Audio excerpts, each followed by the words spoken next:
రేపు గుంటూరు మిర్చి యార్డ్ అధికారులతో వ్యాపారులతో సమావేశం కానున్నారు ముఖ్యమంత్రి చంద్రబాబు నాయుడు. ఈ ఏడాది మిర్చి ధరలు భారీగా పడిపోయాయి.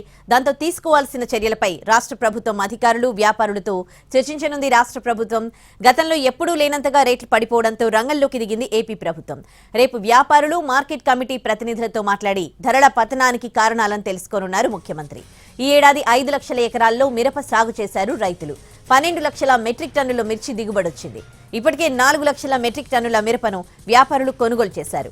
మిగిలిన 8 లక్షల మెట్రిక్ టన్నుల మిర్చి పంటకు గిట్టుబాటు ధర కల్పించేలా ప్రభుత్వం చర్యలు తీసుకుంటోంది.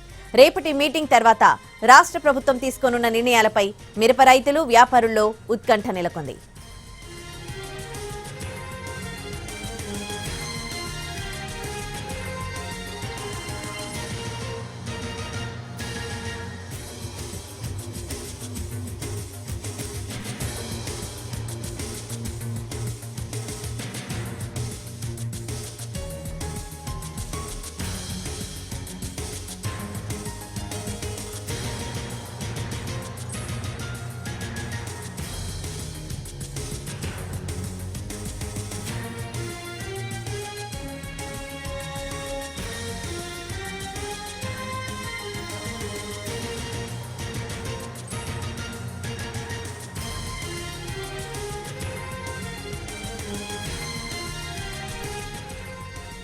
రేపు గుంటూరు మిర్చి యార్డ్ అధికారులతో వ్యాపారులతో సమావేశం కానున్నారు ముఖ్యమంత్రి చంద్రబాబు నాయుడు.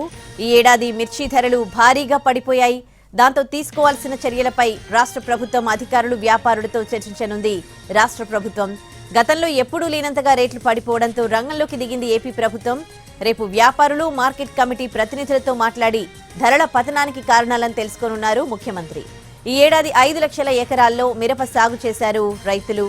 12 లక్షల మెట్రిక్ టన్నుల మిర్చి దిగుబడొచ్చింది. ఇప్పటికే 4 లక్షల మెట్రిక్ టన్నుల మిరపను వ్యాపారులు కొనుగోలు చేశారు. మిగిలిన 8 లక్షల మెట్రిక్ టన్నుల మిర్చి పంటకు గిట్టుబాటు ధర కల్పించేలా ప్రభుత్వం చర్యలు తీసుకుంటోంది. రేపటి మీటింగ్ తర్వాత రాష్ట్ర ప్రభుత్వం తీసుకోనున్న నిర్ణయాలపై మిరప రైతులు వ్యాపారుల్లో ఉత్కంఠ నెలకొంది. ఇక ఇదే అంశానికి సంబంధించి పూర్తి డీటెయిల్స్ మా ప్రతినిధి కృష్ణ అందిస్తారు ఫోన్లో. కృష్ణ, రేపు జరగబోయే మీటింగ్ కి సంబంధించిన అప్డేట్స్ ఏంటి? ఎట్లాంటి ఎక్స్పెక్టేషన్స్ తో ఉన్నారు రైతులు? Thank you. రేపు మధ్యాహ్నం 2 గంటలకు మిర్చి యార్డు అధికారులు అదేవిధంగా ట్రేడర్లతో రాష్ట్ర ప్రభుత్వం సమావేశం నిర్వహించనుంది.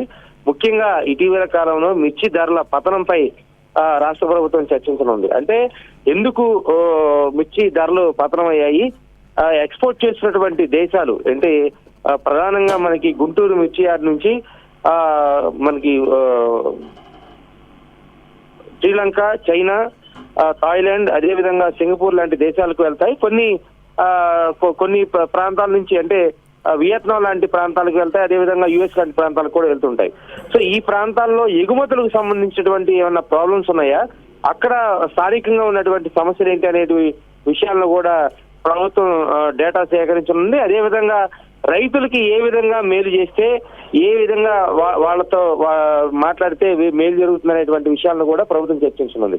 ప్రధానంగా మిర్చి ధరల పతనమైన నేపథ్యంలో ప్రతి క్వింటాకు అంటే 2017లో గతంలో కూడా టీడీపీ ప్రభుత్వం ఉన్నప్పుడు ఇలాగే పంటల నష్టం జరిగినప్పుడు ధరల పతనం స్టార్ట్ అయినప్పుడు ప్రతి క్వింటాకు 2000 చొప్పున అంటే మొత్తం 30 క్వింటాలకు సరిపోను అంటే 30 క్వింటాలు ఒక ఎకరానికి 30 క్వింటాలు పంట కానీ వస్తే ఒక్కొక్క క్వింటాకు 20,000 చొప్పున 2,000 చొప్పున అప్పట్లో ప్రభుత్వం వాళ్ళకి కొంత వెసులుబాటు కల్పించింది డబ్బులు చెల్లించి.